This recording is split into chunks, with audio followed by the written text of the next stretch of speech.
علم خدا و حلم نبی کے امین ہیں،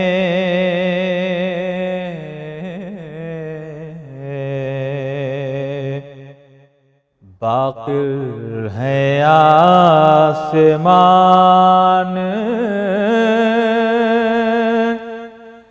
زمانہ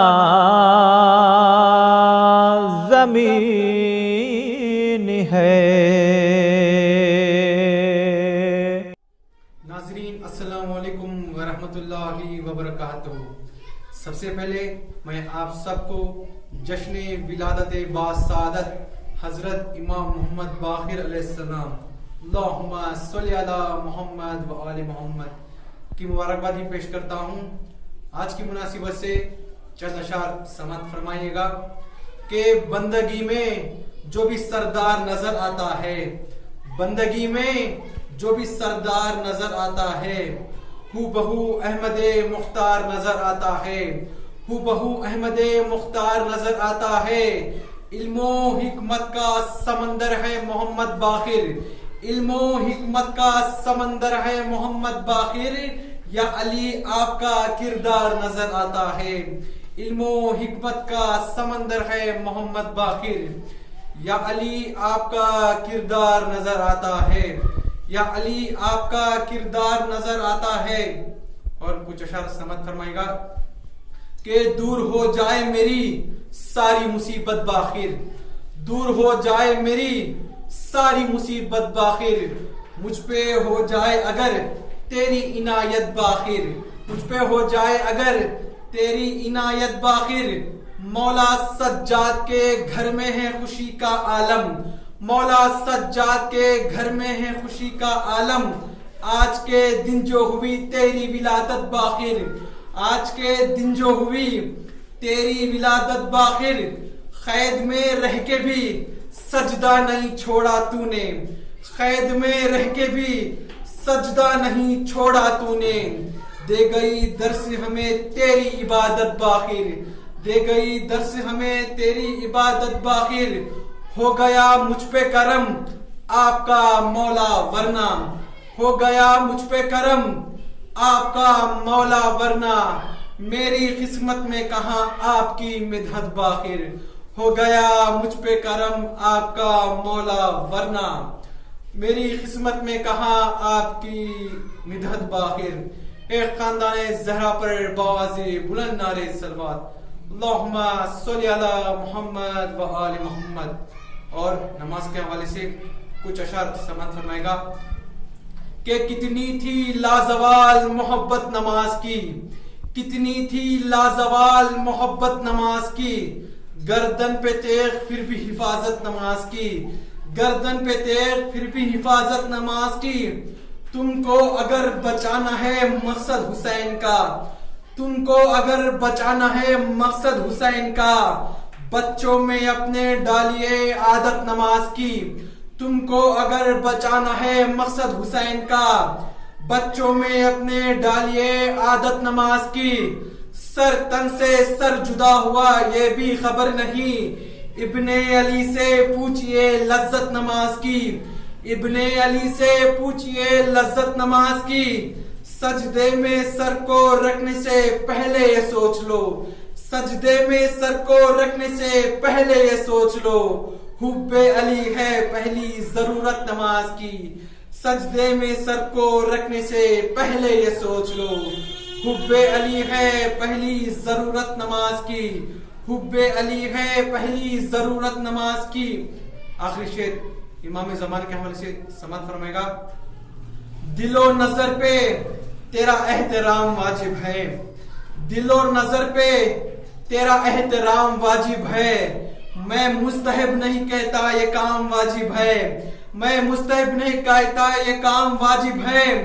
سلام اس لیے کرتا ہوں آپ کو مولا، سلام اس لیے کرتا ہوں آپ کو مولا، میں جانتا ہوں جواب سلام واجب ہے، سلام اس لیے کرتا ہوں آپ کو مولا، میں جانتا ہوں جواب سلام واجب ہے، ہٹ جائے اگر امام زمانہ درمیان سے، ہٹ جائے اگر امام زمانہ درمیان سے، لاکھوں بلائیں ٹوٹ پڑے آسمان سے، لاکھوں بلائیں ٹوٹ پڑے آسمان سے، ایک خاندان زہرا پر باواز بلند نعرے صلوات، اللہم صلی علی محمد و آل محمد وعجل فرجہم۔ اللہم صلی علی محمد و آل محمد وعجل فرجہم۔ ایک منقبت کے چند اشعار پیش خدمت ہیں۔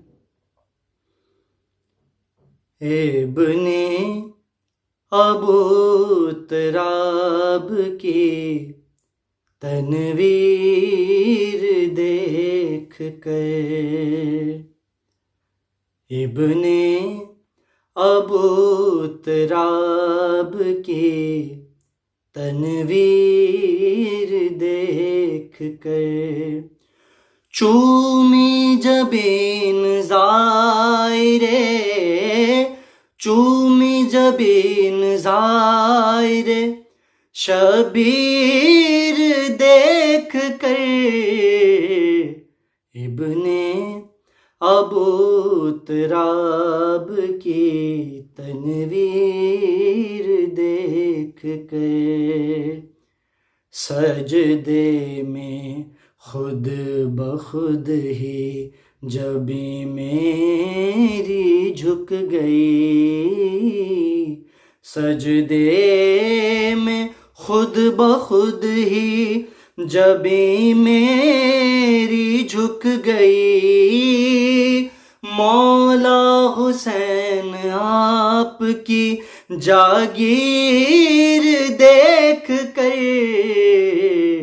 ابن ابو تراب کی تنویر دیکھ کر، دربار شام کانپ رہا ہے حسین کی، دربار شام کانپ رہا ہے حسین کی، جاہو جلال ہیبت، جالو جلال ہیبت ہمشیر دیکھ کر، ابن ابو تراب کی تنویر دیکھ کر، چہرے پہ حرملا کے ہیں آثار خوف کے، چہرے پہ حرملا کے ہیں آثار خوف کے، ابن علی کے ہاتھ پہ، ابن علی کے ہاتھ پہ بے شیر دیکھ کر، ابن ابو تراب کی تنویر دیکھ کر، منکر نکیر آئے رکے اور چل دیے، منکر نکیر آئے رکے اور چل دیے، سینے پہ داغ ماتم، سینے پہ داغ ماتم شبیر دیکھ کر،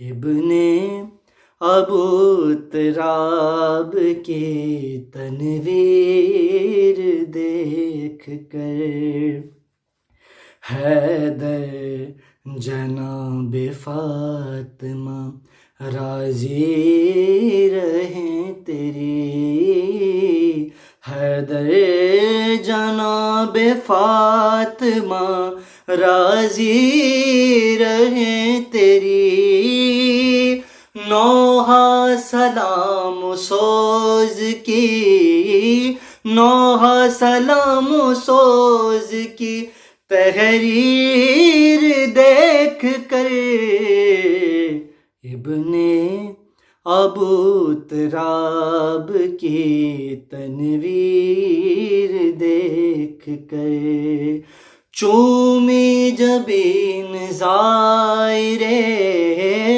چومی جبین ظاہرے شبیر دیکھ کر،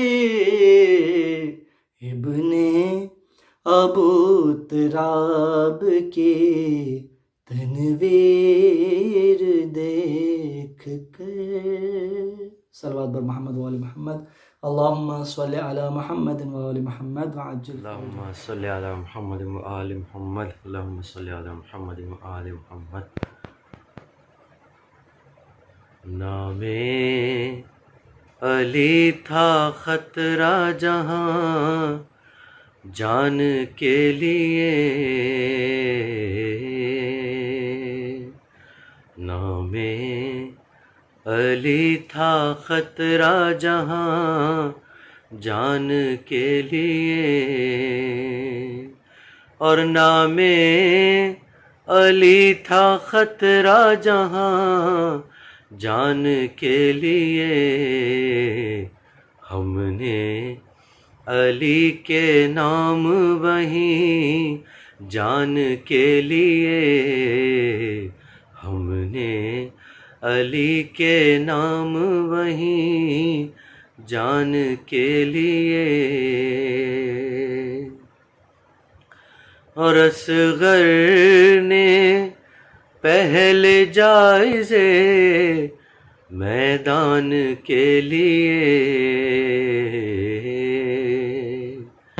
اصغر نے پہلے جائزے میدان کے لیے، پھر بولے فوج کافی ہے مسکان کے لیے، پھر بولے فوج کافی ہے مسکان کے لیے، اور اس واسطے علی کو بنایا نبی کے بعد، اس واسطے علی کو بنایا نبی کے بعد، جزدان بھی تو چاہیے قرآن کے لیے، جزدان بھی تو چاہیے قرآن کے لیے، کچھ لوگ خم میں رکنا نہیں چاہتے تھے، پر کچھ لوگ خم میں رکنا نہیں چاہتے تھے، پر ٹھہرے ہوئے تھے کیا کریں پالان کے لیے، ٹھہرے ہوئے تھے کیا کریں پالان کے لیے، تربت میں وہ زیارت مولائے کائنات، تربت میں وہ زیارت مولائے کائنات، ہم لوگ مر رہے ہیں سرمان کے لیے، ہم لوگ مر رہے ہیں سرمان کے لیے، اور شعر دیکھیے، پلکوں سے سجدہ ریز درے سیدہ پہ ہیں، پلکوں سے سجدہ ریز درے سیدہ پہ ہیں، ہمت ہے فتویٰ لائیے سلمان کے لیے، ہمت ہے فتویٰ لائیے سلمان کے لیے۔ اور مقطع حاضر ہے۔ مولا علی میرا آقا علی مولا علی میرا آقا علی کافی ہے زین یہ میری پہچان کے لیے، کافی ہے زین یہ میری پہچان کے لیے، نام علی تھا خطرہ جہاں جان کے لیے، اور ہم نے علی کے نام وہیں جان کے لیے۔ اللہم صلی علی محمد وآل محمد، اللہم صلی علی محمد۔ السلام علیکم ورحمۃ اللہ وبرکاتہ۔ رب اعوذ بک من ہمزات الشیاطین واعوذ بک رب ان یحضرون۔ بسم اللہ الرحمن الرحیم۔ الحمد للہ وسلام علی عبادہ الذین اصطفیٰ ولعنۃ الدائمۃ الباقیۃ علی اعدائہم اجمعین من الآن الی قیام یوم الدین۔ اما بعد، آج کی مناسبت ولادت باسعادت امام محمد باقر علیہ الصلوۃ والسلام کی مناسبت ہے، جو ہم سب کے 5ویں امام ہیں، اور اس ولادت کی تبریک و تہنیت مبارکباد آپ سب کی خدمت میں پیش کرتے ہیں، اور ہم سب کی طرف سے تمام علماء، مراجع، ولی فقیہ، بالخصوص وقت کے امام کی خدمت میں تبریک و تہنیت عرض کرتے ہیں۔ امام کے متعلق اگر گفتگو کی جائے، آپ کے سیرت سے متعلق، آپ کے کردار سے متعلق، آپ کی تعلیمات سے متعلق، تو ایک ہلکی سی نگاہ اس زمانے کے حالات پہ ڈالنی ہوگی۔ زمانے کے حالات کو بہتر یہ ہے کہ پہلے 2 اعتبار سے دیکھیں۔ قومی اعتبار سے زمانے کے حالات یہ تھے کہ جو افراد تھے ان کے درمیان بہت ساری خرابیاں پروگرامنگ کے ساتھ، پلاننگ کے ساتھ پیدا کی جا رہی تھیں، کہ جس کے اثرات لوگوں میں دکھ رہے تھے۔ در واقع خرابی، یا اس کو کہا جائے کہ انحراف پیدا کیے جا رہے تھے بہت سی چیزوں میں، مثلا لوگوں کی فکروں میں انحراف، لوگوں کے عقائد میں انحراف، لوگوں کے سیاسی نظریات میں انحراف، یا دوسرے الفاظ میں کہا جائے کہ انحراف سیاسی، یا لوگوں کے اخلاق میں انحراف، یا اکنامیکل اعتبار سے جو لوگوں کے نظریات اور طریقے ہیں اس میں انحراف۔ دوسرے الفاظ میں کہا جائے کہ وہ چیزیں کہ جو انسان کی زندگی کے لیے بنیادی چیزیں ہیں، بیسک چیزیں ہیں، وہ چیزیں کہ جو انسان کی زندگی کو لے کے آگے بڑھتی ہیں، یا وہ چیزیں کہ جو انسان کی زندگی میں اہم رول ادا کرتی ہیں، جن کو ہم کہتے ہیں کہ یہ خود زندہ چیزیں ہیں کہ جو کسی انسان کو زندگی میں آگے بڑھاتی ہیں، ان ساری چیزوں میں انحراف پیدا کیا جا رہا تھا۔ ہمارے لیے ضروری ہے کہ ہم انحرافات پہ غور و فکر کریں۔ ظاہر سی بات ہے کہ یہ مختصر سی گفتگو میں ان سارے انحراف پہ، انحراف اگر کوئی یہ لفظ کسی کے لیے نیا ہو تو کسی کو صحیح راستے سے ہٹا دینا، اس کو کہتے ہیں انحراف۔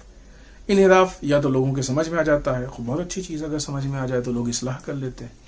مشکل وہاں پیدا ہوتی ہے کہ جہاں پہ لوگوں کو سمجھ میں نہیں آتا کہ انحراف ہو گیا، یا وہ منحرف ہو گئے ہیں صحیح راستے سے، تو ایسی صورت میں وہ غلط راستے کو صحیح سمجھ کے چلتے ہیں، جبکہ صحیح راستے پہ نہیں ہوتے ہیں، جس کے نتیجے میں وہ دن بہ دن جتنا آگے بڑھتے جاتے ہیں اتنا غلط ہوتے جاتے ہیں، غلطی کی طرف جاتے ہیں اور حق سے دور ہوتے جاتے ہیں۔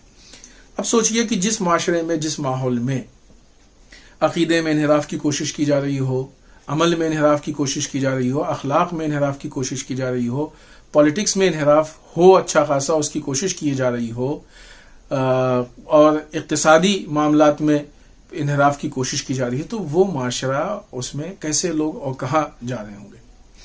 سادے لوگ جو ہوتے ہیں، جو سادہ اللہ ہوتے ہیں، جو تھوڑا سا بہت زیادہ چال فریب کو نہیں سمجھ پاتے ہیں، وہ ان سازشوں میں جلدی پھنس جاتے ہیں۔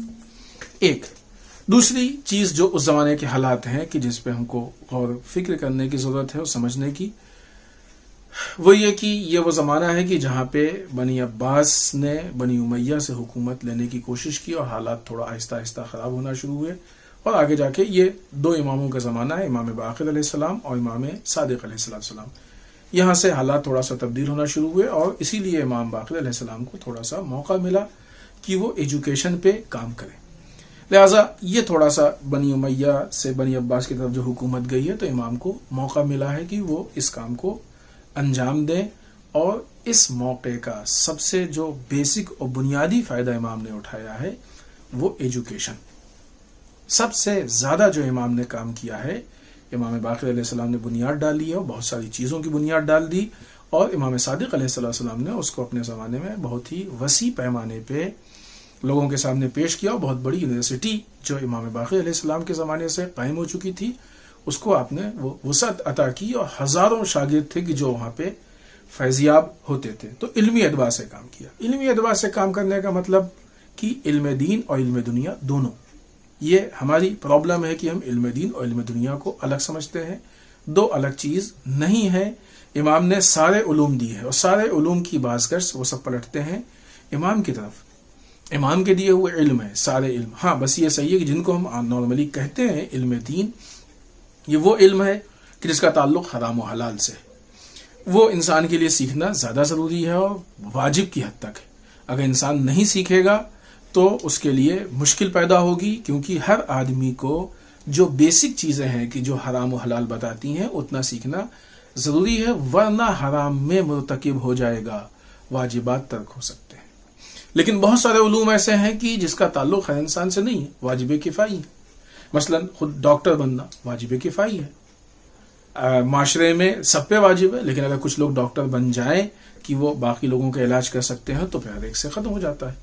تو یہ اس کیٹیگری میں آتے ہیں جو واجب کفائی کی کیٹیگری ہے، تاکہ لوگوں کو اپنے فن سے، اپنے علم سے، اپنے جو بھی ہنر ہے اس سے فیضیاب کر سکے۔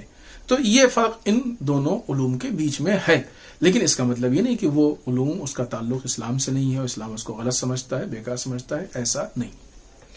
جو انحرافات امام کے زمانے میں تھے اس کی ہم ایک مثال دیں، اور اس مثال سے پہلے یہ عرض کر دیں کہ امام نے ایک پورا اسلام میں چیپٹر ہے اسرائیلیات، یعنی یہودیوں نے، دو طرح کے یہودی، بعض یہودی ایسے تھے کہ جو بظاہر مسلمان بن گئے تھے، مسلمان نہیں تھے اور مسلمانوں کے بیچ میں آ کے، اور بعض تھے کہ جو خود یہودی ہی رہ گئے تھے اور وہ ان لوگوں کو وسیلہ بنا کے یا موقع ملے ڈائریکٹ اسلام کے خلاف یہ لوگ ایکٹیویٹیز کو انجام دیتے تھے۔ لہٰذا وہ لوگ جو اندر آ گئے تھے انہوں نے مسلمانوں کے درمیان میں بہت ساری جال کی ہوئی، گڑی ہوئی حدیثیں مسلمانوں کے درمیان میں رائج کر دی تھیں، پھیلا دی تھیں، کہ جس کے ذریعے سے مسلمانوں کو گمراہ کیا جا رہا تھا، اور انہی کے ذریعے سے مسلمانوں کو منحرف کیا جا رہا تھا، مسلمانوں میں انحراف پیدا، ان کو بہکایا جا رہا تھا، غلط راستے پہ لے جایا جا رہا تھا، صحیح راستے سے ان کو ہٹایا جا رہا تھا۔ تو یہ چونکہ بہرحال حدیث سے ایک عقیدت ہوتی ہے لوگوں کو کہ حدیث ہے، امام کا قول ہے، تو ہر آدمی حدیث کو سن کے اور اس پہ عمل کرتا ہے، خب جبکہ یہ حدیثیں جعلی تھیں، گڑھی ہوئی تھیں، صحیح نہیں تھیں۔ تو یہ کام بہت بڑے پیمانے پہ ہوا تھا، اور حدیثیں مختلف شعبوں میں تھیں، عقائد کو لے کے بھی، عمل کو لے کے بھی، اخلاق کو، بہت ساری چیزوں کو لے کے تھیں۔ لہٰذا اس سے جو ہے مسلمانوں میں ایک خرابی۔ ایک مثال جس کا ہم نے وعدہ کیا، ایک مثال ہم آپ کی خدمت میں پیش کرتے ہیں کہ امام کے بہت ہی معتبر صحابی اور راوی کہ جن کا نام بہت ہی احترام سے عالم اسلام میں بھی لیا جاتا ہے، بالخصوص عالم تشیع میں لیا جاتا ہے، اور بالاخص جب روایات کی گفتگو ہوتی ہے تو زریرہ کا نام بہت ہی احترام سے لیا جاتا ہے، بہت ہی معتبر اصحاب میں سے تھے۔ جناب زرارہ نقل کرتے ہیں کہ ہم امام محمد باقر علیہ السلام کی خدمت میں بیٹھے ہوئے تھے، اور امام، یہ واقعہ مکہ مکرمہ کا مسجد الحرام کا ہے، امام بیٹھے تھے اور امام مسجد الحرام میں خانہ کعبہ کی طرف رخ کر کے بیٹھے تھے، اور امام نے فرمایا کہ بیت اللہ کی طرف دیکھنا، نگاہ کرنا عبادت ہے۔ اسی حال میں عاصم بن عمر نام کا ایک شخص امام کے پاس آیا تھا، اور اس نے کہا کہ عاصم بن عمر کہتا ہے کہ کعب الاحبار کہتا ہے کہ ان الکعبۃ تسجد لبیت المقدس فی کل غدا۔ کعب الاحبار کہتا ہے، صحیح نہیں ہے۔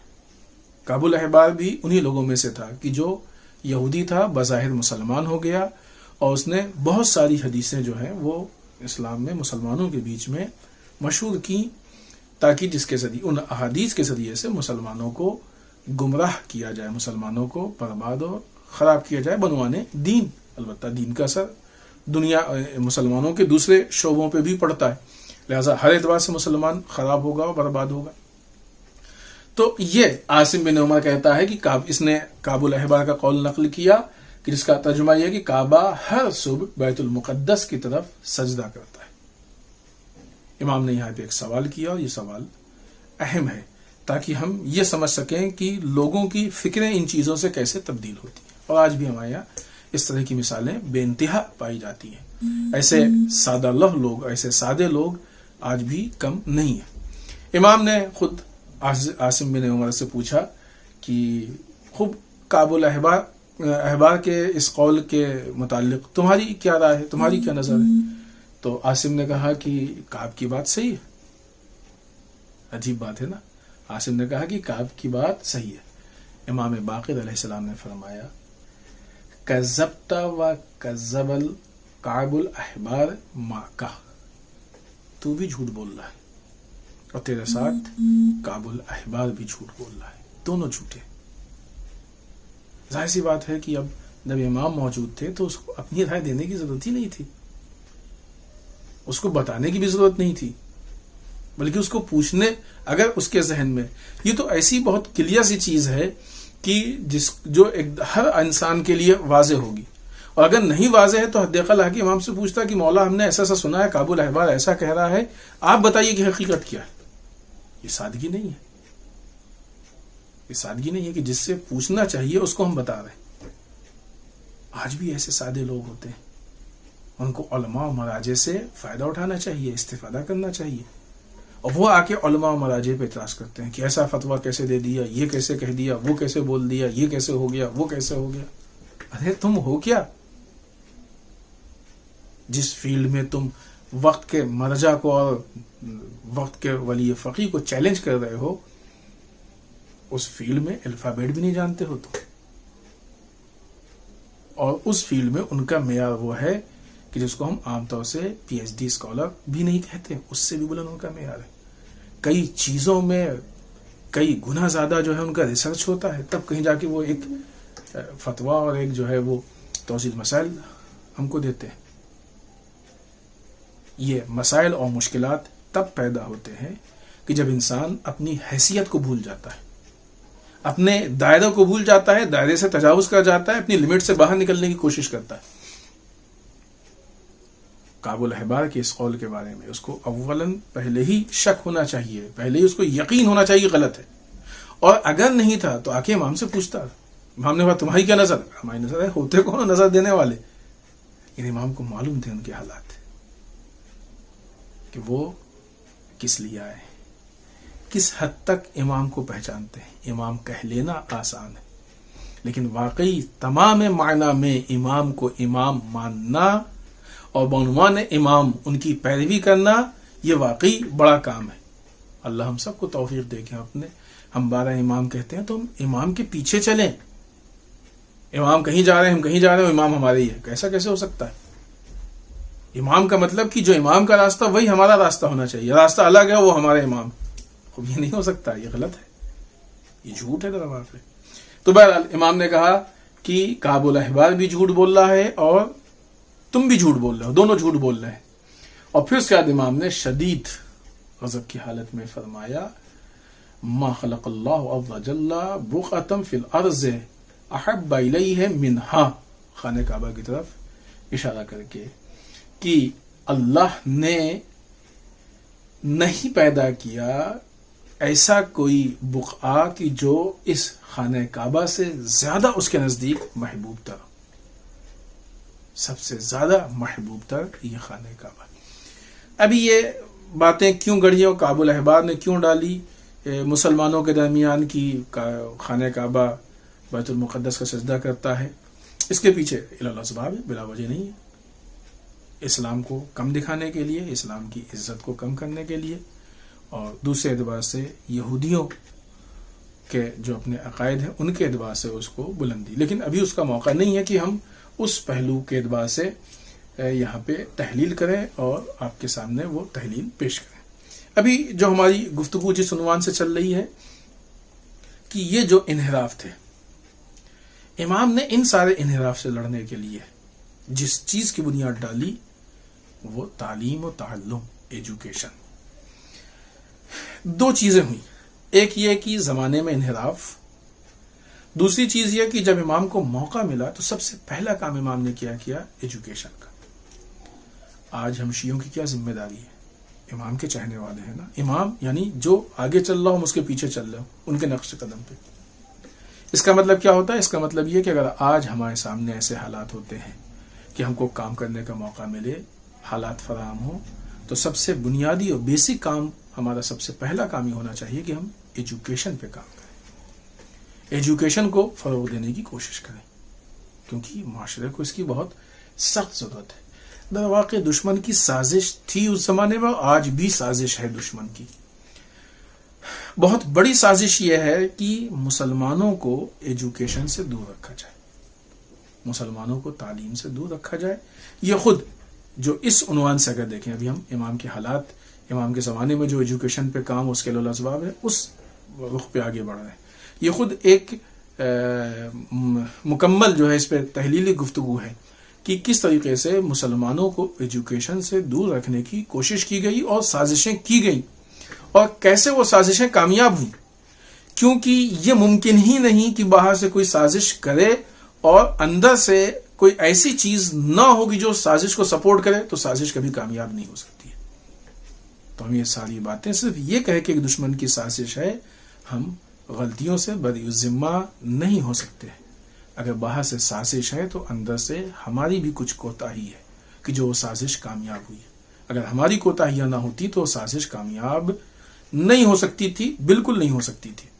لہٰذا ہم کو اپنی کوتاہی بھی دیکھنی چاہیے، اور سب سے پہلے اپنی ہی دیکھنی چاہیے، ورنہ اگر وہ کوتاہی باقی رہے گی اور اس کے ساتھ ہم جب ایجوکیشن پہ کام کرنے کی کوشش کریں گے تب بھی ہم کامیاب نہیں ہوں گے، کیونکہ وہ کوتاہی پھر اس بات کا سبب بنے گی کہ باہر سے جو سازشیں کی جائیں وہ سازشیں کامیاب ہو جائیں اور ہمارا یہ کیا ہوا کام خراب ہو جائے، سب پہ پانی پھر جائے، بیکار ہو جائے۔ لہٰذا ہم کو سب سے پہلے اپنی کوتاہیوں کو دیکھنا ہوگا، غلطیوں کو۔ خوب یہ سازش کیوں کی گئی کہ دشمن چاہتا تھا کہ ہم ایجوکیشن سے نزدیک، ہم نے پہلے عرض کیا کہ وہ جو مفہوم ہے، جو گفتگو ہے، وہ ایک الگ موضوع ہے۔ یہاں پہ ابھی ہم اس موضوع پہ بات نہیں کر رہے ہیں، ہم اسی چیز پہ بات کر رہے ہیں کہ امام نے اس زمانے میں کیا اور اس کے پیچھے الاسباب باز۔ کیوں دشمن نے چاہا کہ مسلمان ایجوکیشن سے دور رہے، الگ رہے؟ کیونکہ ترقی کا واحد راستہ ایجوکیشن ہے، علم ہے۔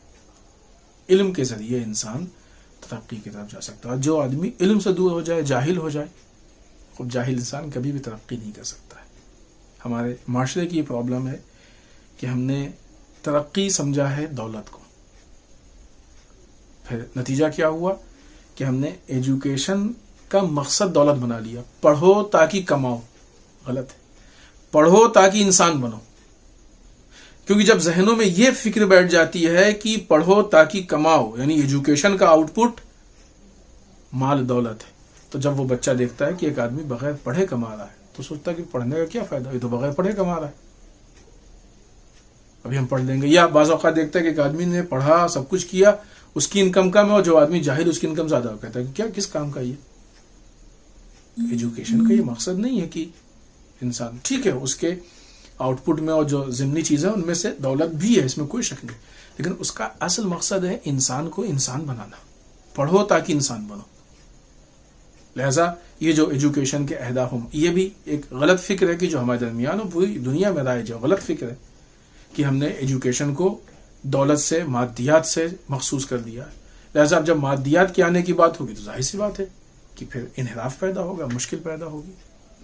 تو علم سے انسان ترقی کرتا ہے، جاہل انسان کبھی ترقی نہیں کر سکتا ہے. ہو سکتا ہے کہ وہ دنیاوی اعتبار سے دولت کما لے، ہو سکتا ہے شہرت کما لے، کچھ بھی کما لے، لیکن ترقی نہیں کر سکتا ہے. خوب ان ساری چیزوں کا مطلب یہ نہیں کہ دولت کمانا کوئی بری چیز ہے، نہیں، اچھی چیز ہے. یہ الگ گفتگو ہے، لیکن دو جملے ہم عرض کرتے چلیں کہ صحیح طریقے سے دولت کمائیں اور صحیح جگہ پہ خرچ کریں. جتنی انسان ہو سکے دولت کمائیں، کوئی مشکل نہیں ہے، بہت اچھی چیز ہے. آپ جتنی دولت کمائیں گے اتنا ہی اسلام مضبوط ہوگا. تو دولت کمانا کوئی عیب نہیں ہے، اچھی چیز ہے، بشرطے کہ کنٹرول ہو. ان پٹ کا جو راستہ ہے، دولت کے آنے کا جو راستہ ہے، اس پہ کنٹرول ہو، غلط راستے سے نہ آئے. جو دولت کے جانے کا راستہ ہے اس پہ کنٹرول ہو. باقی انسان جتنی دولت کمائے اچھی چیز ہے. لہذا ترقی کا جو راستہ ہے وہ علم ہے، ایجوکیشن ہے. جہالت انسان کو پست کرتی ہے. جب انسان کے اندر ایجوکیشن آتی ہے، علم آتا ہے، تو علم کے ذریعے انسان میں کی فکر سالم ہوتی ہے. علم کے ذریعے انسان کا شعور بلند ہوتا ہے. آج کے زمانے میں ہمارے سامنے جو چیلنج ہے وہ ایک الگ چیلنج اور ہے. وہ یہ کہ موجودہ جو ایجوکیشن کا سسٹم ہے، اس نے شعور کو ایجوکیشن سے الگ کر دیا، فکر کو ایجوکیشن سے الگ کر دیا، تربیت کو ایجوکیشن سے الگ کر دیا. ہمارے سامنے جو کام ہے وہ صرف ایجوکیشن کام نہیں ہے کہ ہم معاشرے میں ایجوکیشن کو رائج کریں. ہمارے سامنے کام ہے کہ معاشرے میں ایجوکیشن کو تو رائج کریں، لیکن کون سا ایجوکیشن؟ جو دشمن کی سازش والا ہے، یا وہ ایجوکیشن جو واقعی ایجوکیشن؟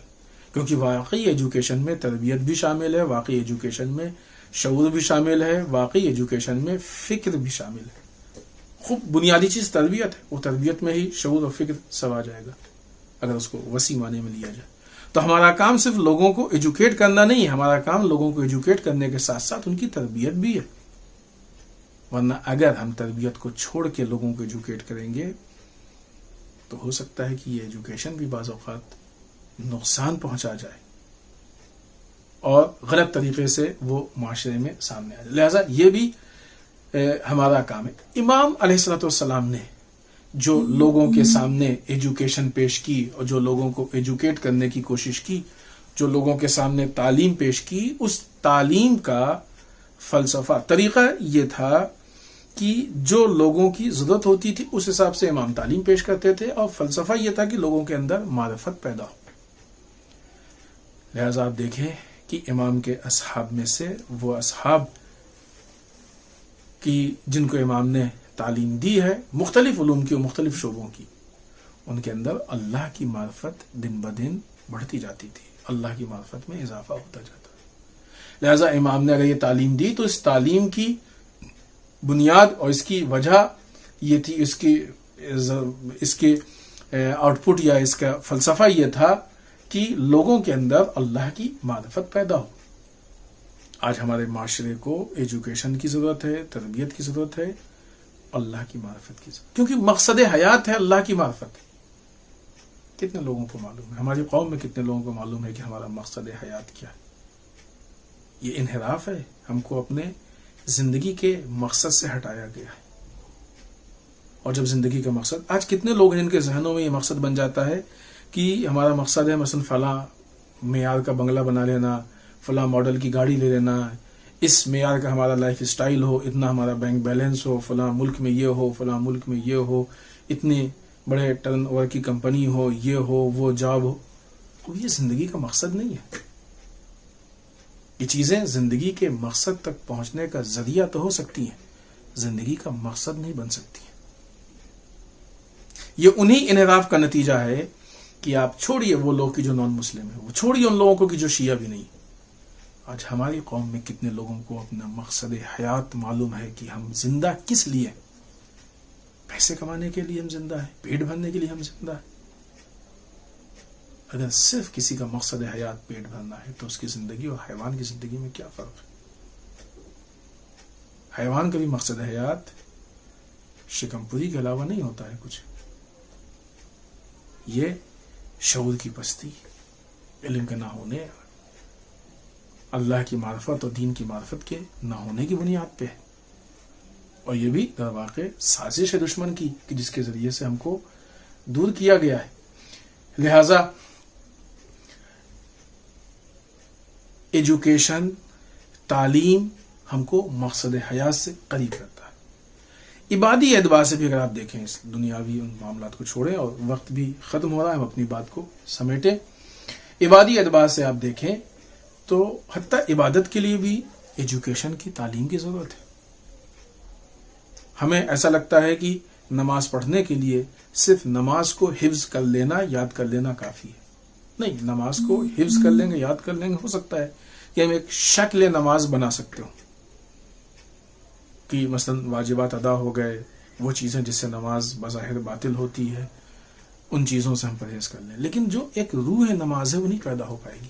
روح نماز کے لیے ہمارے لیے ایجوکیشن ضروری ہے، معرفت ضروری. اسی لیے روایات میں ہے کہ عابد کی عبادت سے اہل علم یا عالم کی عبادت افضل ہے، یا اس کی فکر افضل ہے. بہت ساری چیزیں مختلف اس میں. کیوں؟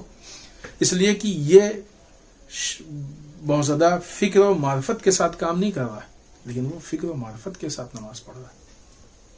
ہم نماز پڑھیں تو ہم کو معلوم ہونا چاہیے معرفت. ایک اللہ اکبر کہہ لینے میں اگر معرفت ہے تو بہت فرق ہوتا ہے، ایک تکبیر میں بہت فرق ہوتا ہے. تو مثلا نماز کا ہونا نہیں یوں کہا جائے کہ ایک شکل نماز کا ادا کر لینا اور ظاہر کر لینا، اور نماز کو واقعی مفہوم کے اعتبار سے سمجھ کے اور معرفت کے اعتبار سے پڑھنا، اس میں فرق. حتیٰ ایک تسبیح ہم پڑھتے ہیں، کوئی بھی تسبیح ہم پڑھنا چاہیں تو مثلا خود اللہ کا شکر، ایک مرتبہ زبان سے لفظ شکر ادا کر دینا، اور ایک مرتبہ معرفت کے ساتھ اللہ کے سامنے کہنا کہ اللہ تیرا لاکھ لاکھ شکر، یا ایک شکر کی تسبیح پڑھنا، الحمدللہ کہنا، اللہ اکبر کہنا، سبحان اللہ کہنا. بغیر معرفت کی ایک الگ چیز ہے، معرفت کے ساتھ ہوتے ایک الگ چیز ہے. تو ان ساری چیزوں کے لیے بھی ہم کو علم کی ضرورت ہے، ایجوکیشن کی ضرورت ہے. مخالفین کی سازش میں اہم ترین سازش یہ ہے کہ ہم کو علم سے دور کرتے ہیں، ایجوکیشن سے دور کرتے ہیں. پہلے علم سے دور کرتے ہیں، پھر جب ہم علم سے دور ہو جاتے ہیں تو پھر ہم کو دین سے دور کرنے کی کوشش کرتے ہیں. دین سے دور کرنے کی سازش ان کی ایسی ہوتی ہے، اس کا طریقہ یہ ہوتا ہے کہ ہم کو دین کے نام پہ دوسری چیزیں دے دیتے ہیں، کلچر، آباء و اجداد کا دین، یہ ساری چیزیں. ان چیزوں کو ہم سمجھتے ہیں یہ ہمارا دین ہے، اس کو ہم گلے سے لگائے رہتے ہیں، سمجھتے ہیں یہ ہمارا دین. ان چیزوں کو ہمارے ہاتھ میں دے کے اور اصل دین کو، جس طریقے سے مثلا بچہ بالفرض مثال کے طور پہ بچہ ایک سونے کا کوائن لے کے، سکہ یا سونے کا بسکٹ لے کے، جویلری لے کے گلی میں کھیل رہا ہے باہر. ایک انسان کی نگاہ پڑی، اس کی نیت خراب ہوئی، وہ اس سے یہ گولڈ، یہ سونا چھیننا چاہتا ہے. لیکن ظاہر سی بات ہے بھی ایسے چھین لے گا تو بچہ روئے گا، بچہ نہیں دے گا اتنی آسانی سے. اپنے ہاتھ کی چیز بچہ آسانی سے نہیں دیتا ہے، سب کو معلوم ہو جائے گا، مشکل ہوگی، خود بھی نہیں دے گا. ہم سے بھی اگر کہا جائے دین دے دو تو کیوں دینے لگے ہم، بھلے ہی معرفت ہو نہ ہو. ایک چیز جس کو ہم بنوانے دین پہچانتے ہیں، کوئی آگے کہے کہ اس کو چھوڑ دو، ہم نہیں چھوڑ سکتے. پھر وہ چور ایک چاکلیٹ لے کے آتا ہے. بچہ ہے، بچے میں معرفت نہیں ہے، لہٰذا وہ سونے کو نہیں پہچانتا ہے. لیکن چونکہ بچہ ذائقے کو جانتا ہے، لہٰذا چاکلیٹ کو دیکھ کے وہ پہچان لیتا ہے.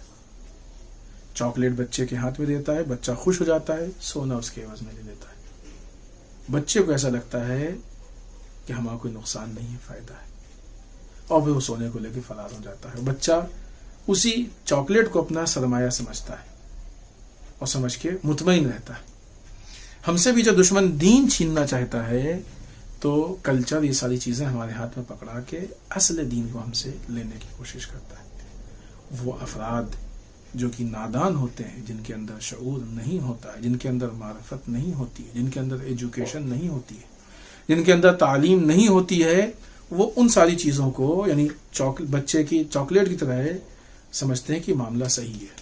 کیونکہ جب معرفت نہیں ہے تو چھوٹی سے چھوٹی چیزوں کو بھی ہم صحیح سمجھتے ہیں. معاملہ صحیح ہے، ہم فائدے میں ہیں، وہ ان ساری چیزوں کو لے لیتے ہیں اور آہستہ آہستہ دین ان سے رخصت ہو جاتا ہے۔ لہذا امام محمد باقر علیہ السلام نے وہ بنیادی کوشش کی کہ لوگوں کے اندر وہ علمی صلاحیت پیدا ہو، لوگوں کے اندر ایجوکیشن ہو، جس کے ذریعے سے ان کا شعور بلند ہو، ان کی فکر سالم ہو، فکروں میں جو انحراف پیدا کیا گیا ہے وہ ختم ہو، فکریں ان کی سالم ہو، صحیح تربیت ہو، تاکہ جو چیزیں ان سے چھین لی گئی ہیں وہ اپنے کھوئی ہوئے سرمایہ کو واپس لیں، اور آنے والے زمانے میں جب تک ان کے اندر یہ صلاحیت باقی رہے تو کسی کی ہمت نہ ہو کہ جو ان سے کچھ چھین لے۔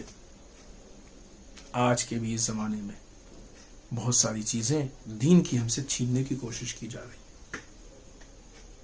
اور اس کے بدلے میں ہم کو بہت کچھ، یہ کام کبھی MI6 کے ذریعے سے ہوتا ہے، یہ کام کبھی اس طرح کے دوسرے ان ذرائع سے ہوتا ہے کہ جو ہمارے درمیان بعض اوقات یہ کام منظم طریقے سے ایک پلاننگ کے ساتھ ہوتا ہے، بعض اوقات یہ یوں ہی بس ہو جاتا ہے، لوگ اپنی واہی ان چیزوں کے چکر میں کر لیتے ہیں، لیکن بہرحال نقصان تو ہوتا ہے دین کو۔ نتیجہ کیا ہو رہا ہے کہ آہستہ آہستہ وہ جو مذہبی شعور ہے، جو فکر کی بلندی ہے، وہ کم ہوتی جا رہی ہے۔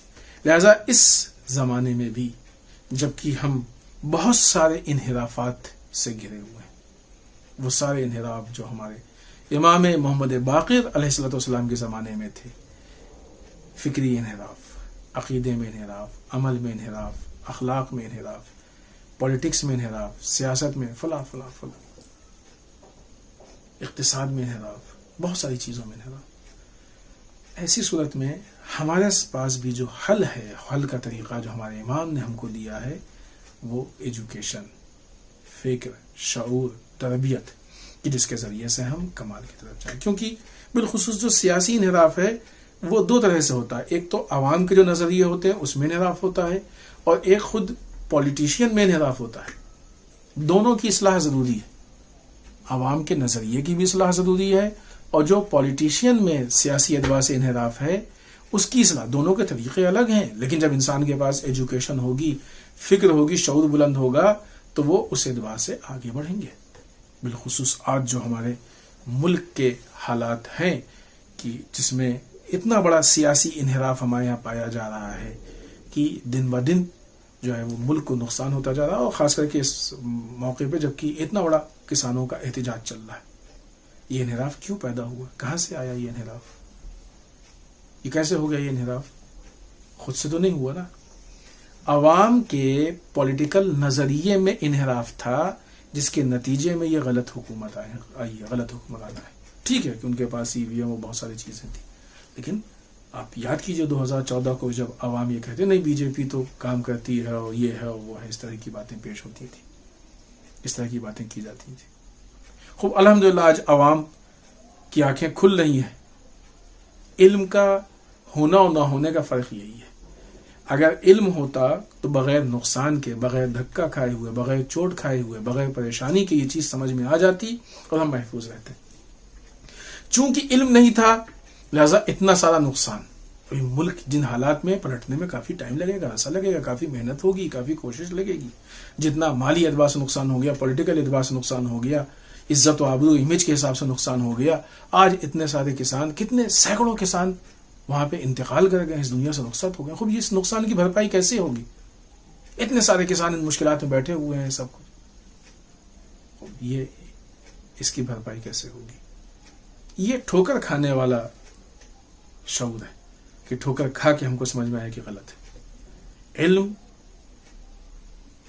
وہ روشنی اور نور ہے کہ جو پہلے سے دکھا دیتا ہے کہ دیکھو گڈھا کہاں ہے، اور جب انسان کے پاس علم جیسی روشنی نہیں ہوتی ہے تو جب گڈھے میں گر جاتا ہے تو اس کو معلوم ہوتا ہے کہ گڈھا ہے۔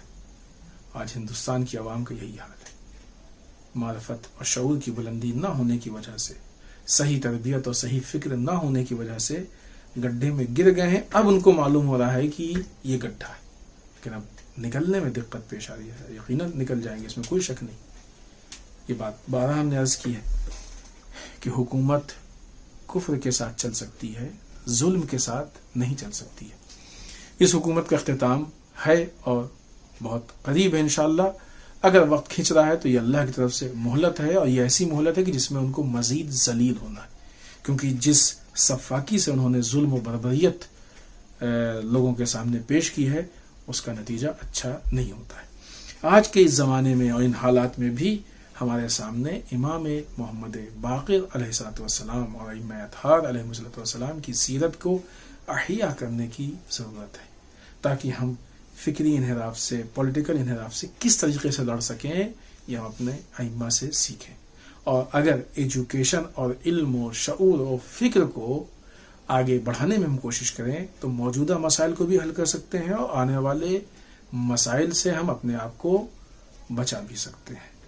اور انشاءاللہ ہم لوگ کوشش یہ کریں گے کہ اپنے امام کی سیرت کو احیا کریں گے، تاکہ جو زمانے، چونکہ ائمہ کی سیرت ہے اسی لیے کہ جو ہمارے پریکٹیکل مسائل ہیں ان مسائل میں ہماری ہیلپ کریں. اسی لیے امام کی سیرت کو احیا کرنا یہ ہم سب کی ذمہ داری ہے کہ اس سیرت کو ہم زندہ کریں، تاکہ موجودہ جو مسائل و مشکلات ہیں ان سے ہم لڑ سکیں، ان سے ہم مقابلہ کر سکیں. لہذا امام کی سیرت کو ہم احیا کریں گے، زندہ کریں گے، تاکہ ہم ان حالات کا مقابلہ کر سکیں. والسلام علیکم ورحمۃ اللہ وبرکاتہ.